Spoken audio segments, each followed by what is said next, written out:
So I've been playing Warrior in Legion for quite a while now, and one of the most prominent figures for the Warrior class and the Warrior Order Hall is a guy named Odyn. I don't know if you know him. I mean, this big, golden dude who has you go on a trial for literally everything, for about every quest line. You have to do his dungeon over and over and over again, and nobody really likes it, unless you're like one of those people that likes it and all that. But uh, who is this Odyn guy? That was something that I was asking myself. Who is Odyn? Because in the story, Odyn is played off as this good guy. He's on our side, but is he actually good? Is he actually a good guy? I mean, like, he's done some bad things, but I mean, we'll get into that. But let's just talk about his story. And in order to talk about his story, we have to go back to the ordering of Azeroth. Back during the ordering of Azeroth, Azeroth was still getting ordered, and the Titans had these made these beings called Titan Forged to fight the old gods and the elements and all that, and they empowered a few of these Titan Forged with the power of the Titans. Odyn, for example, was empowered with Aman'Thul's power, and Odyn went on to do great things. He killed Ragnaros, brought down Ragnaros and banished him, and he also helped imprison Yogg-Saron. And for his valor for doing these things, Odyn was chosen to become the prime designate of the Titan Forged on Azeroth, while the Titans were going to go off and order more worlds and all that, and so he became the prime designate, and they built Ulduar around Yogg-Saron's prison and all that, and really his story didn't do anything else until we get to the point of when the dragon aspects were a little like super little dragon whelplings, like a whelpling. If you go out to Howling Fjord, you can see a couple there. They're like little babies or something like that. They're kind of like that, and these little whelplings, they killed this giant, almost like this dragon god, and this dragon god is named Galakrond. And Galakrond was this super bad threat, and nobody really wanted to deal with him. And then the dragon aspects all teamed up and they defeated him. And then the Titan Keepers, all of them, like Loken, Hera, Mimron, they're like, man, that was awesome. You did good job. We should empower you and all that. And Odin's like, no, we're not empowering these whelplings. Well, they did it anyways, and so the dragon aspects became the dragon aspects with all the other keepers' powers and all that, except Odyn. And Odyn was mad.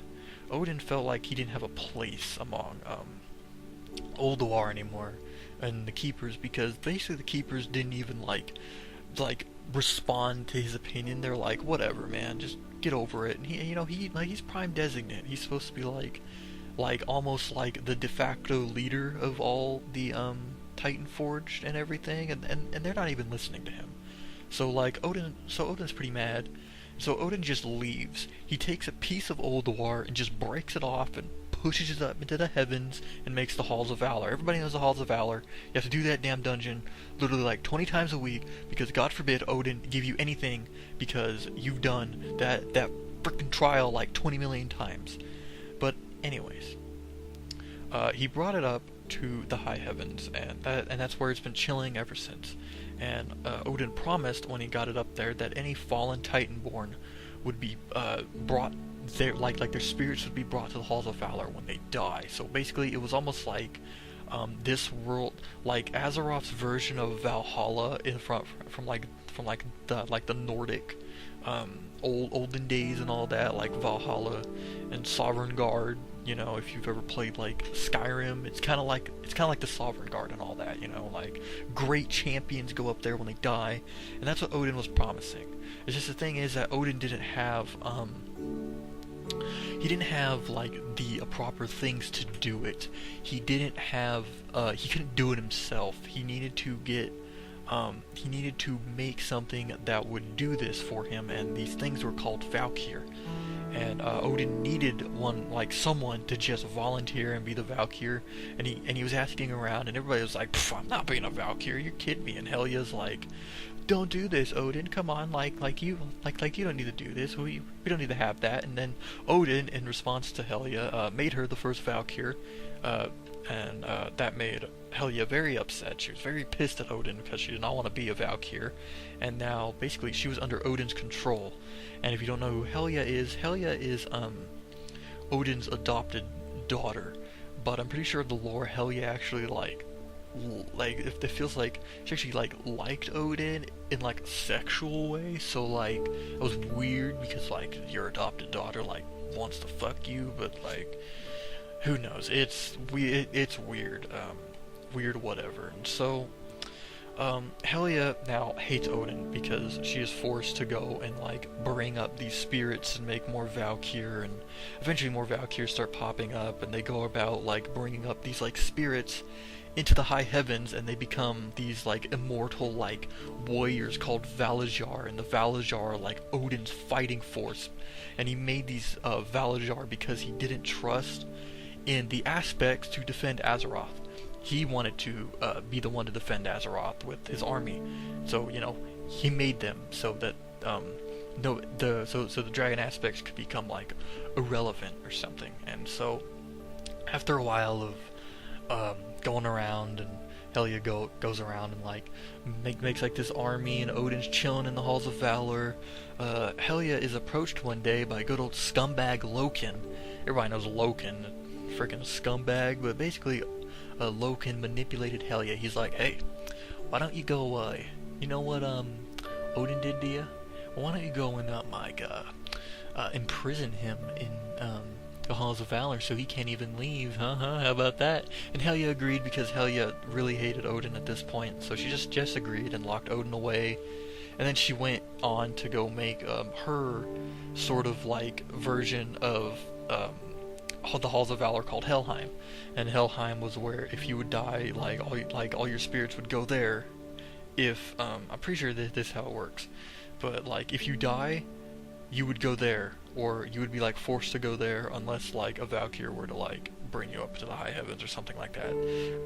It kind of works like that, but either way, Helia made this realm, and she started to gather up like a following of these like a giant like weird like fog undead monster thingies, and you know all that stuff. And then scumbag Loken, he becomes a new prime designate because Odyn is now trapped in the halls of valor and he can't move, and Odyn is pissed. Like Odyn, not only Odyn can't move, but his armies can't move. So basically, Odyn becomes irrelevant.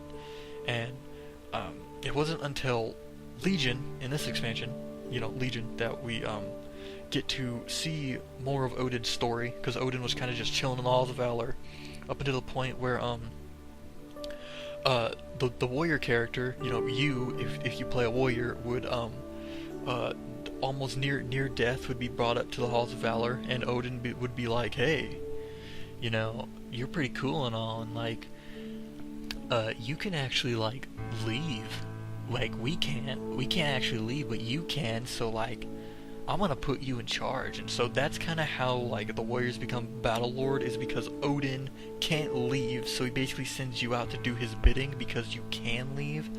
And Odyn's really only like bidding is to like kill things and bring honor and glory to the Valajar and all that. And Odyn really didn't do anything after that. Like he helped us out in Stormheim a little bit with the whole trial quest line and getting the Aegis, and we had to freaking run his dungeon about 1,000,000 times because God forbid Odyn remember that that we're already worthy, and and his story kind of like died down a little bit. And then Return to Karazhan came out, 7.2, and that was when Odyn's story really came full circle, and it like ended. It had a resolution to it, because in this patch there's a quest line revolving around Helia and Odyn, and Helia is basically using Odyn's warriors, like any warriors that are like still that can like still on Azeroth and all that. She's basically imprisoning them and making them into her soldiers. And so Odyn is really pissed about that, and so he basically tells us to go kill Helia in the halls of valor, or not halls of valor, but Helheim. And so we go down to Helheim and we kill her.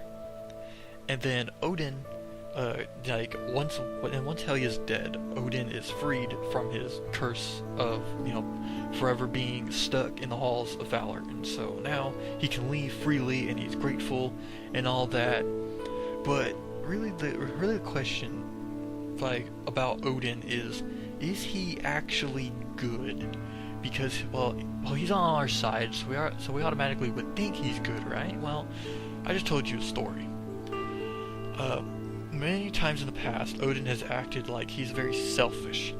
Odyn's a very selfish individual. He only cares about really himself. But when he can't, whatever you call it, when he can't, like, do anything about it, he becomes really selfish and more like closed. And it's like, I'm not doing that. That's weird. You saw that with the dragon aspects, and like, I want to do this to, like, get revenge for, you not listening to me, so I'm just gonna force Helge into my servitude and all that. And, a lot of people, especially the keepers, don't like Odyn, and I know Odyn's new plan now is after he is free, he's gonna go visit Old Dwar, so who knows what's actually gonna happen there, if we ever gonna get story there. But it'd be nice if we did. Yeah, but that's really the only video I had today, is to really explain who Odyn is, because a lot of people may not know. I mean, they might have run Halls of Valor for the 20th time and really questioned their surroundings and all that, and so, yeah. That's the story of Odyn. If you want me to do another story of another character, or a zone, or a place, or a thing, or an object, or maybe even a weapon, you can tell me about it in the comments, and I'll get back to you. Okay? Okay. Goodbye, everybody.